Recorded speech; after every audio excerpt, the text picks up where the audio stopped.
ാനല്ല എല്ലാവരും വിളിച്ച് ഉസ്താദെ പൊരുത്തപ്പെട്ട് തരണം അറിയാതെ ഫസ്റ്റത്തെ 2 ദിവസം പലരും സമുദ്രം കാണിക്കാൻ പറ്റാത്ത കാഴ്ചകൾ കാണിച്ചു കൊടുത്തോ, കൃഷ്ണമോളിപ്പോൾ ജീവനോടെ ഉണ്ടോ, അങ്ങനെയൊക്കെ പല പല മനസ്സിൽ കുത്തുന്ന ഓരോ വാക്കുകളൊക്കെ പറഞ്ഞ് പലരും ട്രോൾ ചെയ്തും കളിയാക്കിയതും മെസ്സേജും അതുപോലെ കമന്റുകളൊക്കെ ഉണ്ട്.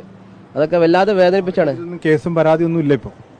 കേസും പരാതി എന്ന് വെച്ചാൽ ആരും ആഗ്രഹിക്കില്ലല്ലോ കല്യാണത്തിന്റെ തുടക്കത്തിൽ തന്നെ നല്ലൊരു മുഹൂർത്തം അല്ലെങ്കിൽ ആ നല്ലൊരു ദിവസങ്ങളിൽ നമ്മൾ കേസും കൂട്ടുമായി നടക്കുക എന്നുള്ളത് അത് ആഗ്രഹിക്കാതാണ്. ഇതൊക്കെ എത്രയും വേണമെങ്കിൽ കേസ് കൊടുക്കാവുന്ന എല്ലാവിധ പോസിറ്റീവും ഇവിടെ ഉണ്ട്. പക്ഷെ അതിനൊന്നും ഇതിലേക്ക് എത്തിയിട്ടില്ല. അപ്പോൾ വേറെ പലരും പറയുന്നുണ്ട് ഇതിൽ സമ്മദ് സഖാഫി മാപ്പ് പറയണം എന്നുള്ളത്. അത് എന്ത് അർത്ഥത്തിലാണെന്നുള്ളത് മനസ്സിലായിട്ടില്ല.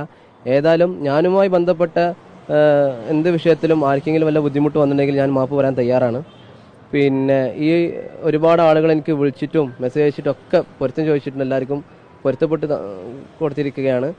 അതുപോലെ പിന്നെ നമ്മളെ നല്ല ദാമ്പത്യ ജീവിതം അതുപോലെ നമ്മുടെ വീടും കാര്യങ്ങളെല്ലാം ഇനി മുന്നോട്ടുള്ള ജീവിതം എല്ലാ നിലക്കും റാഹത്തിലും ഹൈറിലും നല്ല സന്തോഷത്തിലും പോകാൻ വേണ്ടി എല്ലാവരും പ്രാർത്ഥിക്കാമെന്ന്